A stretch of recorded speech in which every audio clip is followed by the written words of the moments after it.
The Thorn Accord, a tale of courts at war. The sundering of seasons. Long before mortals carved their kingdoms from stone and forest, the world thrummed with the raw music of primal forces. From the molten heart of mountains and the sighing depths of ancient seas, from the whispering winds atop impossible peaks and the silent, furrowed darkness beneath roots older than time, the Fey courts arose. Not born, but manifested, living tapestries woven from the very essence of the world. Greatest among them, locked in an eternal, elegant dance of opposition and balance, were the court of summer's bloom and the court of winter's edge. Summer, ruled by Queen Solara of the Golden Mantle, was a realm of perpetual, vibrant life. Sunlight dappled through emerald canopies where dryads whispered secrets to ancient oaks. Luminous sylphs rode zephyrs above meadows exploding with impossible flowers. Centaurs galloped across sun-baked plains, their flanks gleaming. Satyrs piped melodies that coaxed vines to dance, and griffins nested in cliffs warmed by the ever-present sun. Solara herself, radiant as dawn, wielded the scepter of verdant might, commanding growth, warmth, and the fierce, untamed joy of existence. Her court pulsed with the heat of passion, the urgency of growth, the heady perfume of abundance. Their domains sprawled across sun-drenched lands, forests eternally lush, rivers running clear and warm.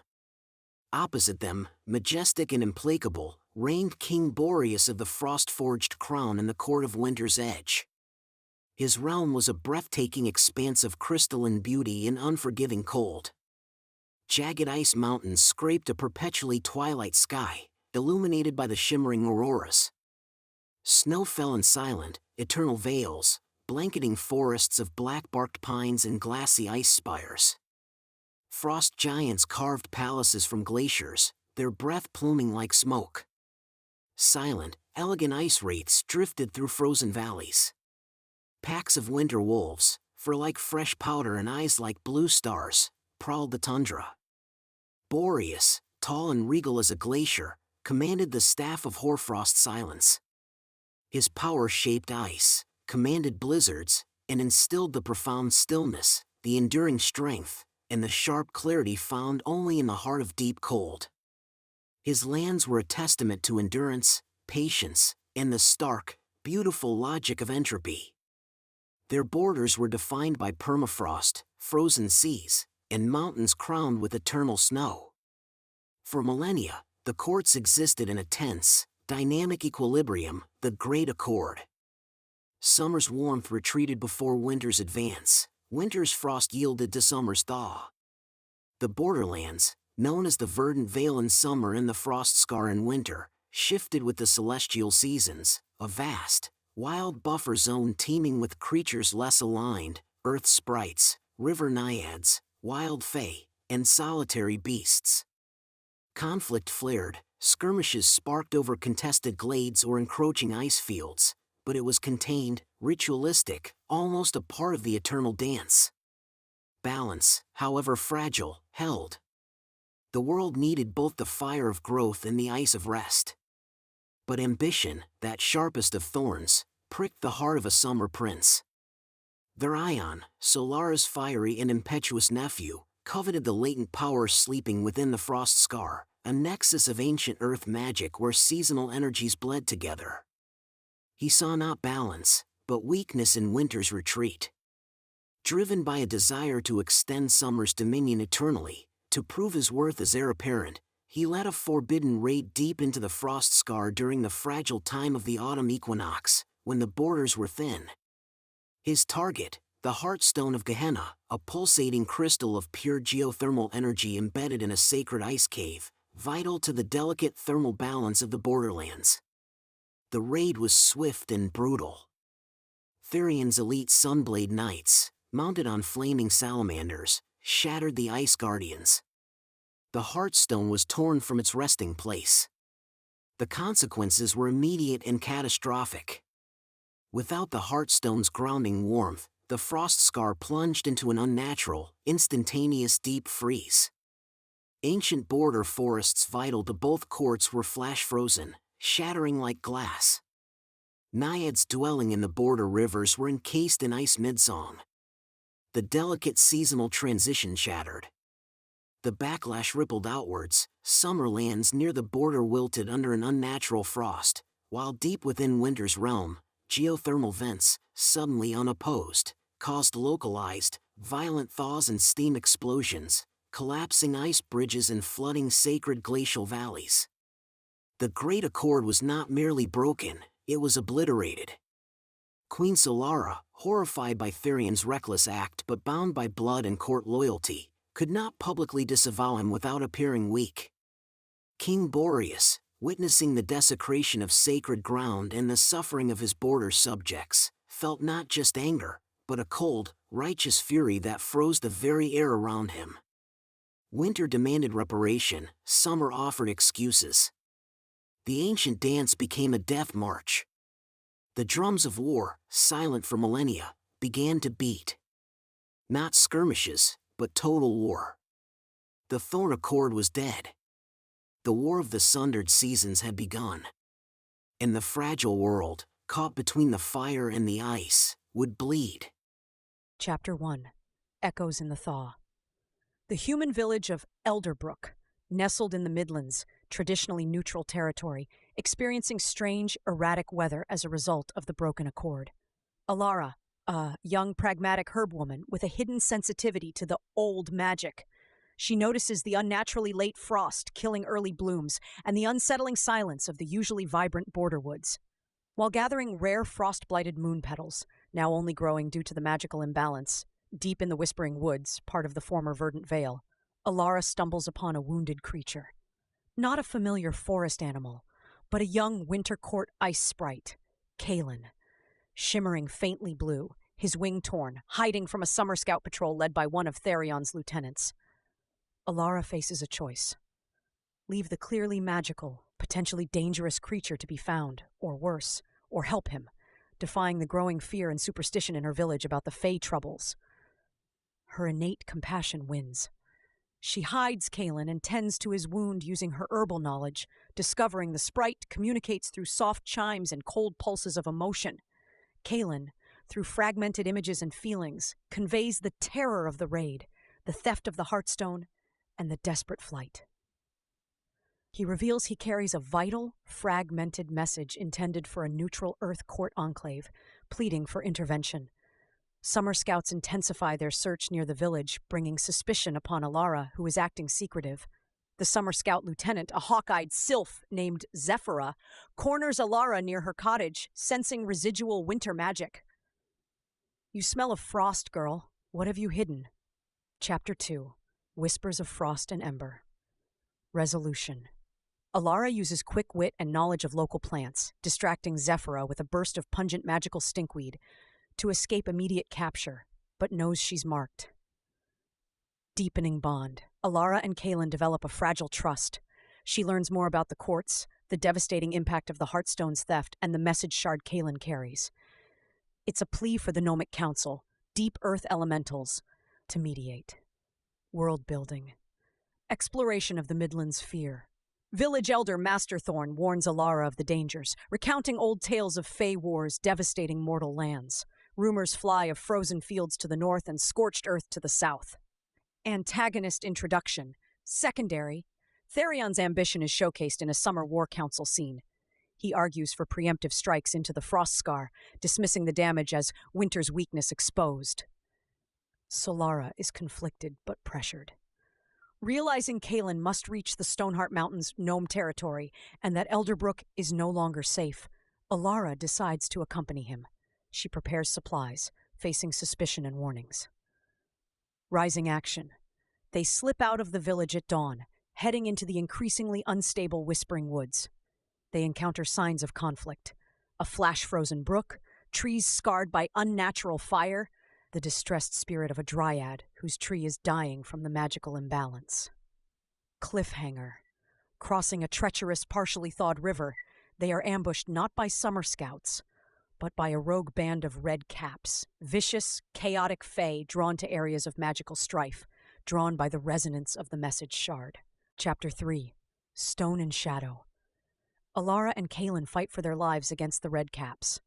Alara uses practical traps and thrown herbs, blinding powders, itching spores, while Kalen uses weak bursts of cold. They are saved by the unexpected intervention of a gruff, massive mountain troll, Boulder, who despises redcaps for their chaotic destruction of his mountains. Boulder, initially suspicious, is intrigued by Kalen's pure winter essence and Alara's mortal courage. He grudgingly agrees to guide them partway through the lower Stoneheart passes towards Gnome territory, seeking a favor, retrieval of a stolen geode he values. Journey through the majestic, geologically active Stoneheart Mountains. Boulder explains the gnomes' role as record keepers and stabilizers of deep earth magic, now deeply disturbed by the surface war. He hints at ancient pacts between elementals and seasonal courts. Alara's connection to nature deepens. She senses the mountain's pain from the magical discord. Kalen shows surprising resilience and determination beyond his fragile appearance. Boulder reveals a hidden wisdom beneath his rough exterior. Signs of the war intrude even here. Tremors caused by unstable magic, unnatural rock slides, sightings of scouts from both courts, a summer drake rider overhead, winter ice wraith scouts phasing through rock. Boulder grows increasingly grim.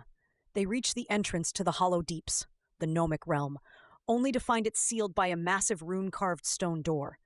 Boulder roars in frustration. Before they can react, shadows detach from the cliff face. Winter Court shadow stalkers, sent by Boreas to intercept any communication potentially seeking aid for summer. They surround the group, blades of pure cold darkness drawn. Chapter 4. The Council of Roots. A tense standoff. Kalen bravely steps forward, chiming the message shard's resonance. The lead stalker, Shade, recognizes the gnomic encryption within the shard and Kalen's status. After a tense moment, Shade lowers his blade, stating their mission is to ensure the message reaches the gnomes, not destroy it. Boreas seeks mediation, not escalation without purpose. An uneasy truce forms. Shade uses winter magic to temporarily nullify the door's wards. The group descends into the astonishing subterranean world of the Gnomic Council. Vast caverns lit by glowing crystals and subterranean fungi, rivers of liquid light, cities carved from living rock. Encounter the Gnomic Council. Ancient, slow-moving, wise earth elementals embodied in stone forms. High Graveler Grumman presides. They are deeply concerned, sensing the world's imbalance in the tremors of the stone. Kalen presents the shard. The gnomes commune with the earth, receiving the full message, Boreas's formal plea for mediation, detailing the Heartstone theft and its catastrophic effects, accusing Summer of breaking the accord. He requests the gnomes act as arbiters and help locate the stolen Heartstone, crucial for restoring balance. The gnomes are reluctant. Mediation risks drawing them into the conflict. They reveal the Heartstone's theft has also destabilized deep geothermal flows, causing dangerous magma surges beneath the mountains. Their neutrality is paramount for global stability. Grumman states they need proof. Summer willingly seeks peace before acting. Grumman offers a path. If Alara, as a neutral mortal, an unforeseen element, and Kalen, as Winter's messenger, can retrieve a token of Summer's sincere desire for peace, specifically a phoenix tear, a rare embodiment of pure, benevolent renewal. From deep within Summer territory, the gnomes will convene a grand mood of neutral courts. Alara and Kalen accept the perilous quest. As they prepare to leave the deeps, Shade intercepts Alara. The Sun Court is a furnace of pride and anger, mortal. Finding peace there is like finding snow in a dragon's maw. You will need more than hope. He presses a small obsidian shard into her hand, a shadow stalker's emergency beacon. Use it only when death is certain. Chapter 5. Into the Golden Furnace. Guided by subtle earth signs from the gnomes and avoiding major conflict zones, Alara, Kalen, and Boulder, who insists on guarding his geode retrieval path, which coincidentally heads towards Summer, travel south. The landscape shifts dramatically. Unnaturally lush, accelerated growth, but strained and febrile. Plants grow thorns overnight, rivers run hot, the air hums with aggressive energy. Witness the Summer Court at war. They see a contingent of centaur lancers and satyrs driving back a winter incursion of frost giants near a volcanic ridge. The power is awe-inspiring but terrifying. Firestorms, earth-shaking charges, blizzards meeting walls of flame. Alara realizes the sheer scale of the conflict. They reach the region where Boulder's stolen geode is located. a hot spring valley now dangerously overheated and guarded by aggressive, fire-twisted sprites. Boulder bids them farewell, promising to find them later if he can. Watch the ground, little ones, and the sky. Trust nothing golden too much.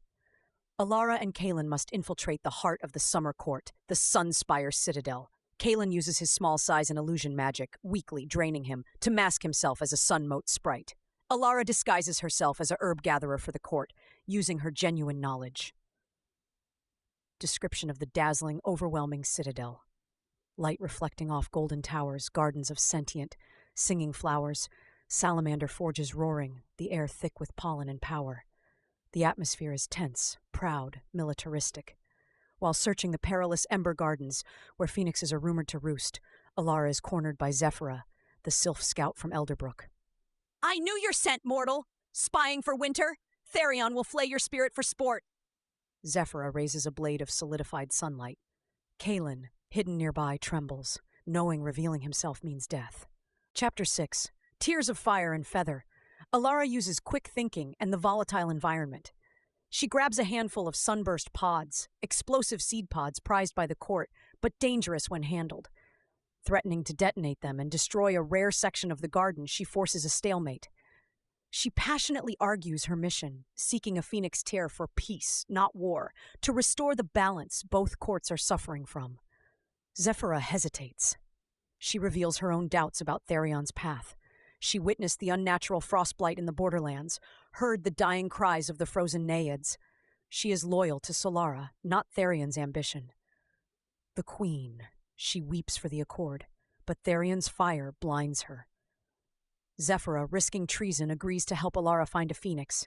She knows the Ember Gardens intimately and can bypass patrols. They form a tense alliance based on a shared, desperate hope for peace. They locate the Roost, a spire of obsidian rock amidst geothermal vents.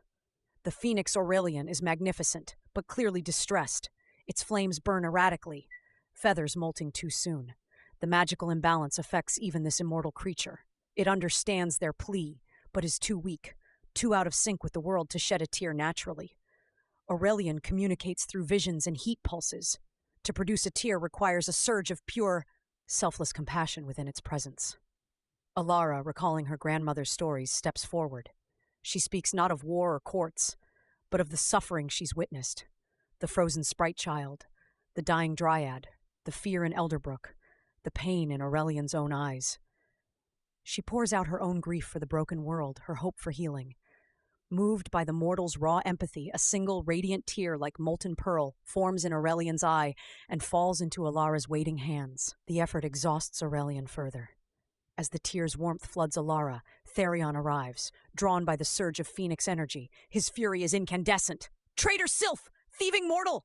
And is that winter filth?" He raises the scepter of verdant might, vines erupting like spears towards them. Zephyra shoves Alara and Kalen towards an escape route, drawing her sunblade to face her prince. "Run!" Chapter 7. Flight of the Sundered. Alara and Kalen flee through the chaotic citadel, Therion's enraged roars echoing behind them. Zephyra buys them precious seconds in a dazzling, dangerous aerial duel with other sylphs loyal to Therion. They use secret paths Zephyra revealed, navigating treacherous gardens and servant tunnels. They overhear courtiers gossiping. Therion has been subtly undermining Solara, blaming the border instability solely on winter aggression. Hiding the true extent of the Frostscar's devastation caused by the Heartstone theft, he plans a massive final assault on the winter stronghold of Glacier's End. They reach the citadel's outer edge, a sheer cliff overlooking a boiling river. With pursuit closing in, they leap, using a giant, resilient fire lily pad as an improvised raft, swept away by the raging current. Exhausted, battered, but clutching the precious phoenix tear, they navigate the dangerous river. They witness the war's escalation firsthand. Summer forces mobilizing for the big push, scorched earth tactics visible on the horizon. Alara feels the immense responsibility. They have the token, but can they get it back to the gnomes in time? And will it be enough? Kalen is weakened from maintaining his disguise in the oppressive heat. Doubt creeps in. Emerging from the river into a war-torn borderland, they seek shelter in a ruined watchtower. As Alara tends to Kalen, she hears heavy footsteps and guttural growls outside. Peering out, she sees not summer or winter scouts, but a hunting pack of Grims, shadowy bestial fae born from the spilled magic and hatred of the war itself, drawn to places of death and despair. They've caught their scent. Chapter 8. The Gathering Storm.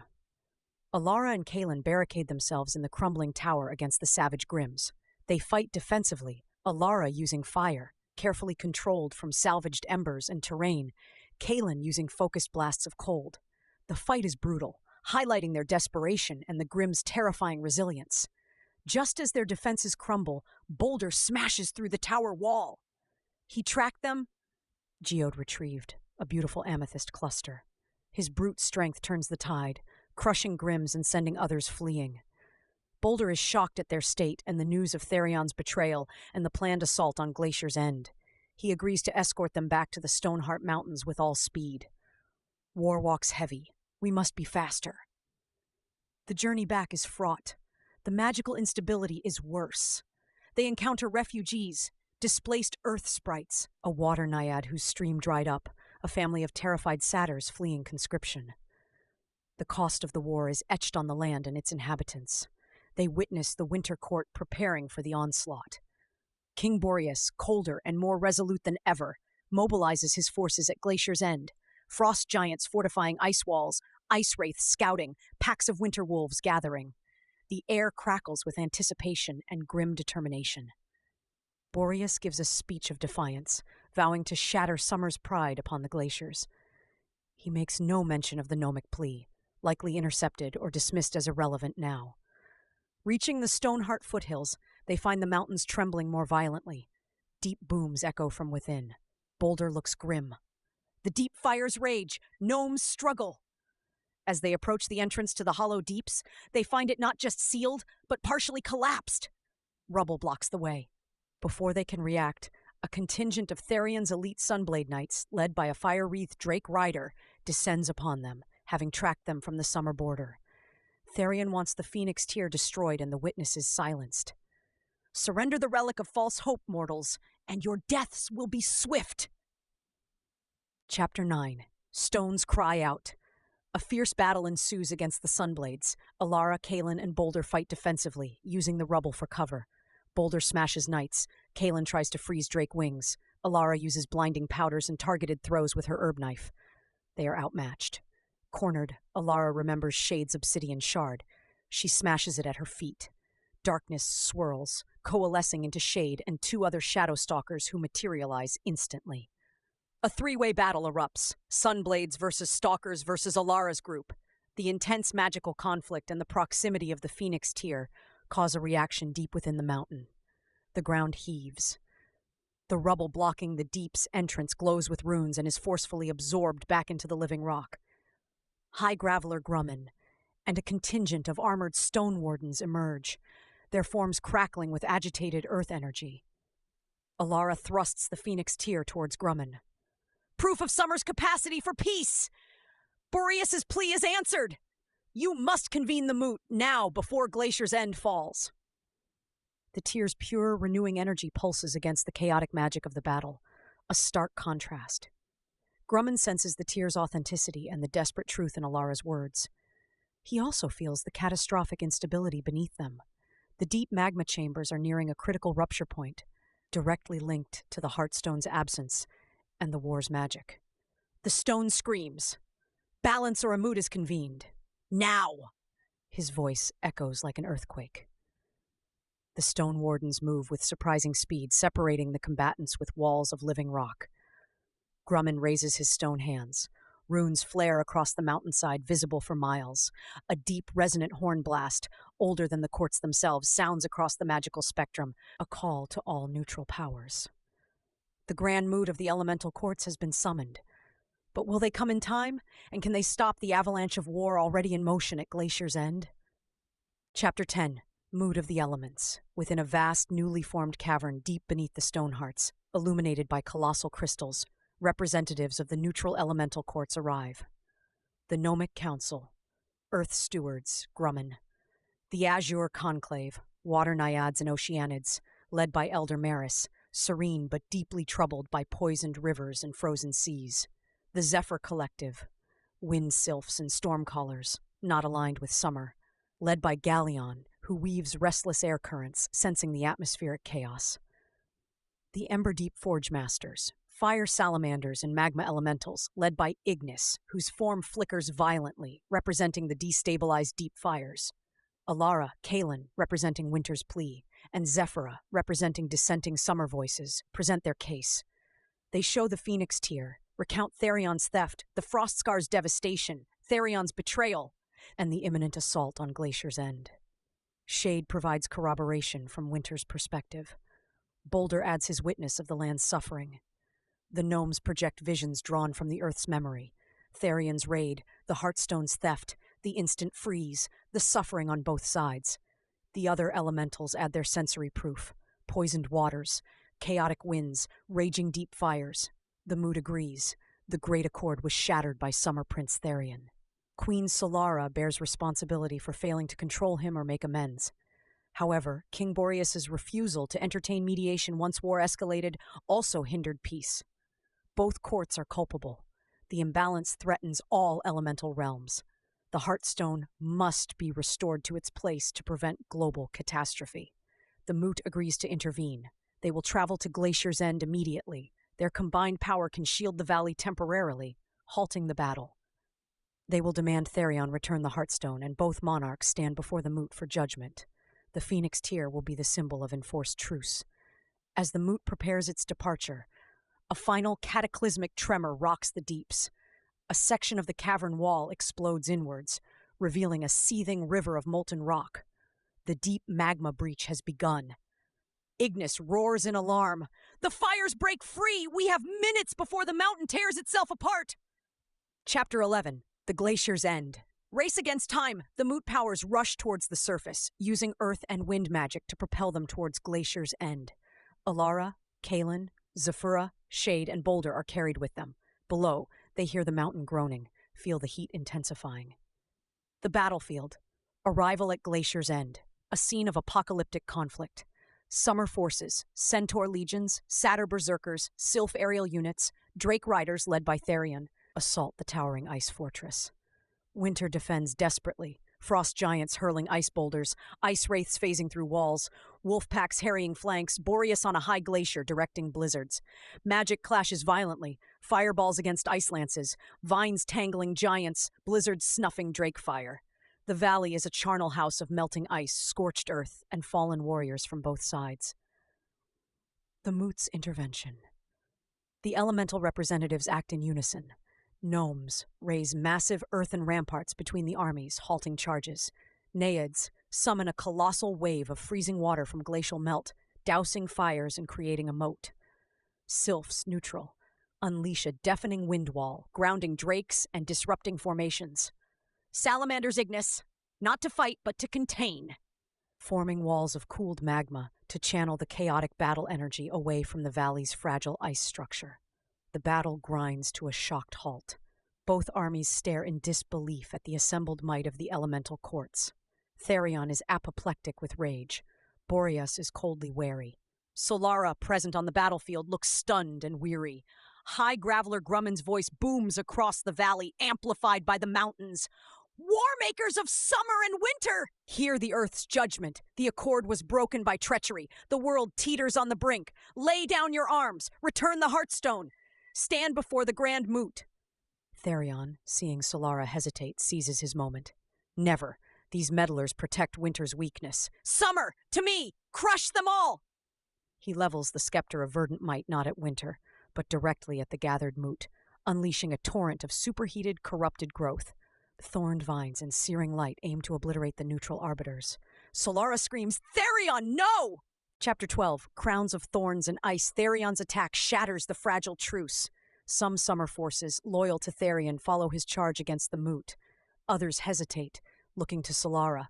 Winter forces, seeing the attack, surge forward. The elementals are forced to defend themselves, turning the valley into a three-way maelstrom. Amidst the chaos, Alara sees the core problem: Therion's ambition and the stolen Heartstone. She knows its return is the only way to stop the mountain's eruption and potentially calm the magic. She spots Therion, protected by elite guards, the Heartstone likely on his person or nearby. She rallies her unlikely allies. Kaelin, stealth, cold. Zephyra, speed, aerial distraction. Shade, shadows, assassination skills. Boulder, raw power. They formulate a desperate plan to reach Therion. They fight their way through the periphery of the battle, dodging ice shards, fiery blasts, and earthen upheavals. Boulder smashes a path. Kaelin freezes opponents' feet. Zephyra draws fire skyward. Shade eliminates key guards silently. Alara uses terrain and quick thinking, the phoenix tear pulsing warmly against her chest, a beacon of their purpose. They reach Therion's position atop a rock outcropping. He is dueling Boreas himself in a spectacular clash of fire and ice. Therion sees them. "Insects come to witness your doom!" He breaks from Boreas to swat them down. Boulder charges Therion, taking a blast from the scepter full on, his stony form cracking. Zephyra dive bombs, distracting Therion. Shade phases through shadows, attempting to grab the Heartstone pouch at Therion's belt, but is backhanded by a fiery vine. Kaelin, seeing Alara about to be incinerated, flies directly at Therion's face, unleashing all his remaining cold in a blinding burst. Therion staggers, roaring. Alara lunges, grabbing the pouch containing the pulsating, geothermal Heartstone of Gehenna, just as Therion recovers and aims the scepter point blank at her. Solara screams again, throwing herself between Therion and Alara. The scepter's blast hits her golden mantle instead. There's a flash of blinding light and a sound like shattering glass. Chapter 13. The Heartstone's Return. Solara is thrown back, her mantle dimmed, wounded but alive. Therion stares in shock at what he almost did. The sight of their queen struck down by her own kin stuns the summer forces loyal to her. Boreas pauses, ice forming mid-strike. Seizing the moment of stunned silence, Alara doesn't hesitate. Clutching the Heartstone, she feels its immense, grounding power. She knows where it needs to go, not just geographically, but magically. She sprints towards the center of the valley, towards the nexus point where the frost scar met the verdant vale, now a scarred wasteland between the armies. Ignis, the fire elemental, sees her intent. "The nexus! Place it there!" He directs salamanders to clear a path with cooling magma barriers. The gnomes chant, stabilizing the earth beneath her feet. The naiads guide a channel of pure water to cleanse the spot. The sylphs calm the winds around her. Alara reaches the scarred nexus. She places the Heartstone onto the ravaged earth. As it touches the ground, a wave of pure, warm, stabilizing energy radiates outwards. The ground ceases trembling instantly. The unnatural frost in the surrounding land begins to thaw visibly, gently. The overheated areas cool. The chaotic magical maelstrom in the valley calms, like a storm passing. Deep below, the threatening magma surge recedes, contained by the restored balance. The imminent eruption is averted. The effect is profound.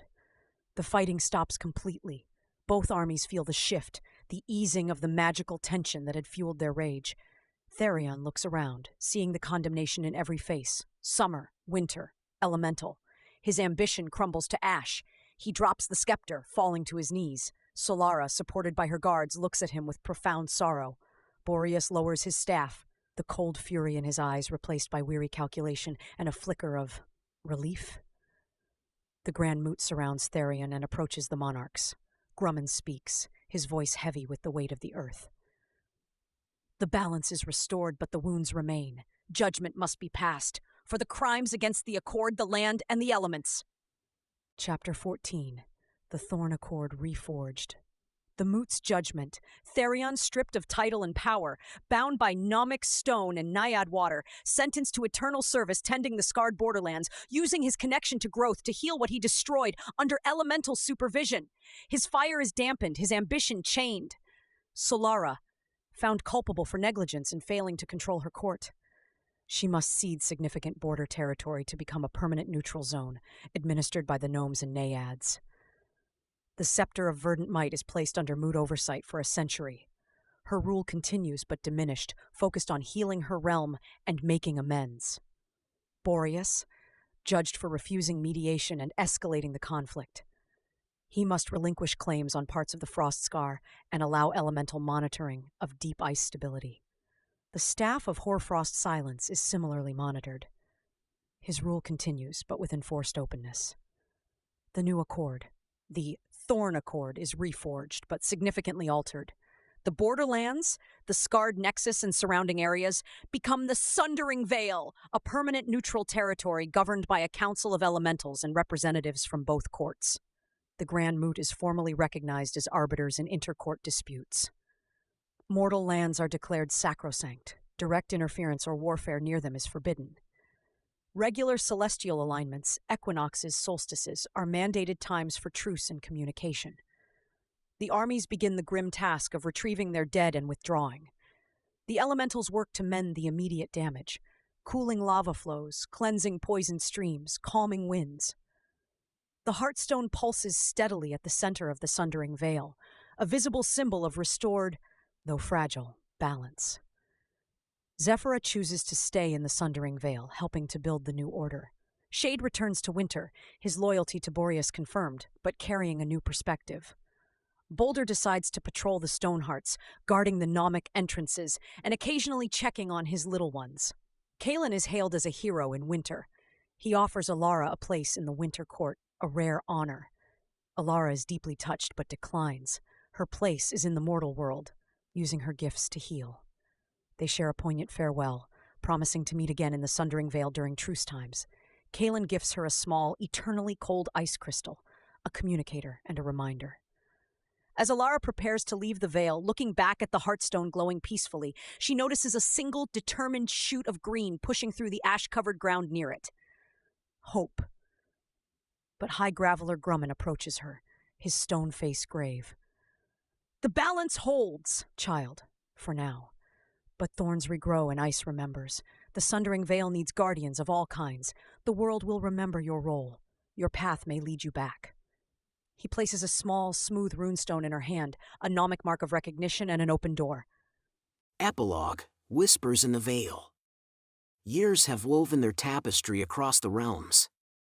The scars of the War of the Sundered Seasons remain visible, the Sundering Vale a stark, beautiful, and somber landscape of half-healed wounds. Crystal formations mingle with vibrant new growth around the steadily pulsing Heartstone of Gehenna. Gnome outposts and naiad reflecting pools dot the territory, symbols of the vigilant peace. Queen Solara rules her diminished but recovering summer court, her radiance tempered by wisdom hard-won. She fosters regrowth in the blighted border areas, often walking the edges of the Vale, a quiet figure of remorse and resolve. King Boreas maintains his winter realm with a colder, more isolated dignity, but sends envoys to the Vale during the truce days, his gaze lingering on the Heartstone, a reminder of the cost of imbalance. In the mortal village of Elderbrook, life has returned to a semblance of normalcy. The seasons cycle truly again, though elders still speak in hushed tones of the Fey winter and the scorched summer. Master Thorn has passed, and a new elder guides them, one who listens intently to the herb woman who lives in the cottage by the Whispering Woods. Alara tends her garden, richer and stranger now, containing plants that shimmer with faint magic or bloom only under moonlight. She is a respected healer, known also for her uncanny wisdom regarding the old woods. The gnomic runestone rests on her windowsill, catching the light. The ice crystal from Kalen hangs cold against her skin, silent now, but holding the memory of chimes. Sometimes, on the cusp of the equinox, a figure cloaked in starlight frost waits at the edge of the Whispering Woods. Alara meets him there. They walk together into the Sundering Vale, not as emissaries, but as friends. They visit Boulder, now a minor legend among the mountain trolls, who grumbles affectionately and shows off new geodes. They share news with Zephyra, who captains the Vale's aerial scouts, her sylph form now often intertwined with tendrils of water magic from a naiad companion. The Thorn Accord holds. It is not a peace born of trust, but of necessity and hard enforcement. Grumman's words echo, thorns can regrow, ice does remember. Whispers still circulate, of discontent in winter over lost territory, of summer nobles resentful of their queen's concessions, of Therian's bound form seen flickering with suppressed fire at the border's edge. But in the Sundering Vale, life persists. Hardy, magical flora unique to this scarred land takes root. Neutral fae, sprites of healing moss, shy rock dwellers, curious wind whispers, find sanctuary. The Heartstone pulses on, a steady drumbeat beneath the surface. Elara stands on a ridge overlooking the vale, the setting sun painting the crystals in fiery hues, the first stars pricking the twilight sky above the distant ice mountains. The ice crystal at her throat chimes softly, a message from Kalin, * equinox nears. Vale awaits, * she touches the Gnome stone, warm from the sun. Her garden thrives. Her village is safe. The balance holds. The war is over. But the story of the courts, the elements, and the fragile space between, continues. It is a story written in thawing frost and resilient shoots, in the quiet hum of the Heartstone and the watchful eyes of ancient powers. It is a story where peace is not an end, but a vigilant, ongoing act. And Elara, the mortal who touched the heart of the mythic storm, knows she will always walk the borderlands, a quiet guardian of the Thorn Accord, listening to the whispers in the vale.